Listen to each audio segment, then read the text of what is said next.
Hi, this is Thomas Severinsen at Inner Zone, and just gonna explain how you can open every part of your body what you need. Basically, stretching, it's not just about like stretching out and then thinking, everything's just gonna be elongated and you're gonna increase the length of the muscle fibers and also the fascia, the connective tissue around everything a little bit. It's really the key to opening your body is breathing. And the reason why is because when you're, let's say you're running, you're breathing fast. And that fast breathing increases acidity in the body. That's also why you get the melkesyre or like this acidity that hurts in your muscle, and you kind of have to stop for after a while if you just run full forward. But because of the body stiffens up a little bit by this acidity, it protects the joint. So imagine your ankle just are super loose and flexible. That will not do you so much good if you run, because it's very easy to just step over and twist your ankle. So when you breathe really slow, deep, then deep and broad, abdominal and thoracic breathing, you're making your body more alkalized. So you're changing your pH level in your body. And when you breathe really relaxed, 6 breaths per minute, you open up the body much more efficiently, because you also tap into the nervous system and tell your nerves that connect into your muscle to relax and let go and let's open, and we're opening. So saying that, I'm also going to show you methods you can use. So yoga positions, great work, but yoga can't open everything unless you are really good at having propriocepting and interoceptive, that you can feel everything going on inside of you. That's not so normal for most people, even most yogis. They don't feel the complete totality of what's happening inside in the left and the right piriformis to the plantar fascia under the feet and so on. And what you can then do is to combine yoga moves, postures with trigger point balls. So this is 2 balls I just have in a sock. And for example, if we're going to open the back, friend just asked about that. So we can also think yoga positions or a stretching movement. There is maybe different drivers. Okay, let me explain. Because if you're going to stretch your back, one way of stretching is of course just a forward fold. And then what is driving that stretch is your upper body.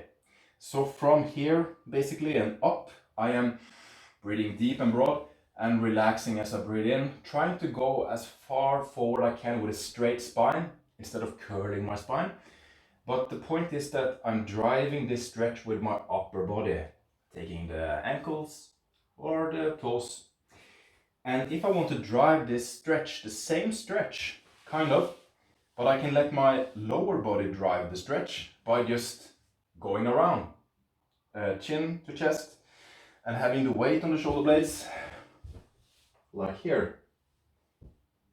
So now my legs, I like this stretch a lot because my legs are heavier, and I can hold my hips here too, but my legs can drive the stretch.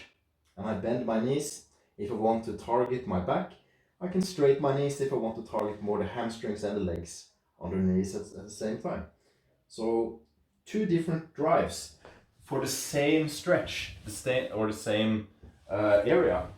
My balls are right here, and what you also could combine it with is, a better example would probably be the hamstrings, because you have the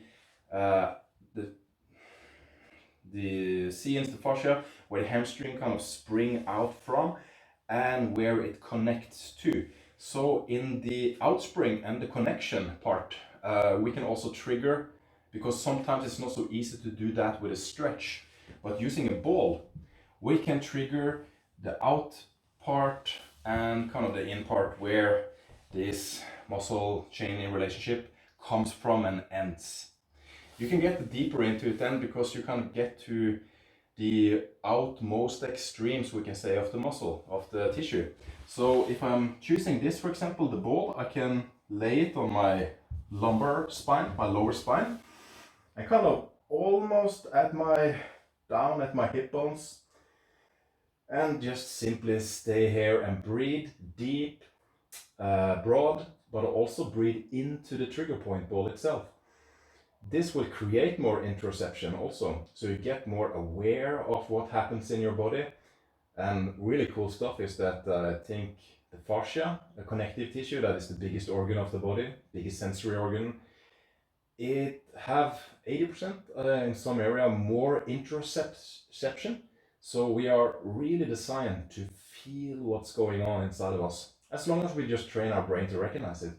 So I can be here in the lower part of my back. I can also take the tour up toward my back. I show this trigger point in other videos. And then if I want to kind of release a lot of things all the way up my back to target the erector spinae, more up at my neck, I can put the balls side by side here. And as I lift my hip and let my legs do the pressing in, my breathing is deep, broad and high. Using my secondary breathing muscles, also the upper trapezius and scalenes, as well as the primary diaphragm, I can release a lot of good stuff here. And then I can maybe take a test. So after I've been using the balls, I can breathe out and see if I kind of naturally goes a little further forward. And just by this little thing, I felt so. But you can't talk like I'm talking.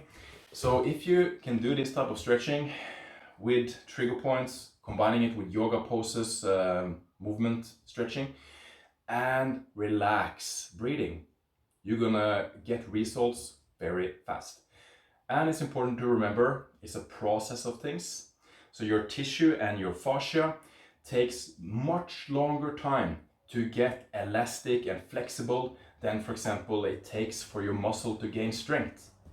Because even though fascia is the fastest sensory, or it can take information the fastest from what's happening to the brain, I think it's around 1,000 kilometers an hour, but it's the slowest system of change.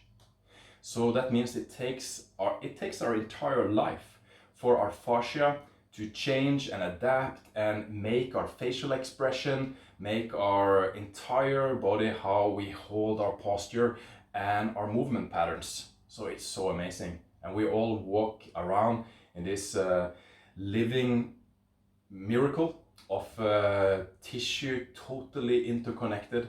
Yeah, anyway, enjoy your stretch. Find some yoga poses that can be really good. Another one for the spine, of course, is that if you imagine like a blanket and you twist this blanket, you're gonna twist out a lot of the waters here. So for the spine itself, just twisting movements is amazing, because when you twist, you can breathe into your side of the ribs and you kind of release a lot of the issues between the vertebrae. Because in many ways, breathing also is the only thing that can, especially from the thoracic part, this part in our spine, breathing is the only thing that can release the metabolic, the waste that are between the vertebrae in this area. So breathing for sure important, and breathing relax, using this triggers point ball and the proper stretching, yoga movement, the routine. Ask me if you want more information, and just keep doing this regularly, minutes every day, and for some weeks you will kind of know and feel out the results you will get. All right, thanks, see you around.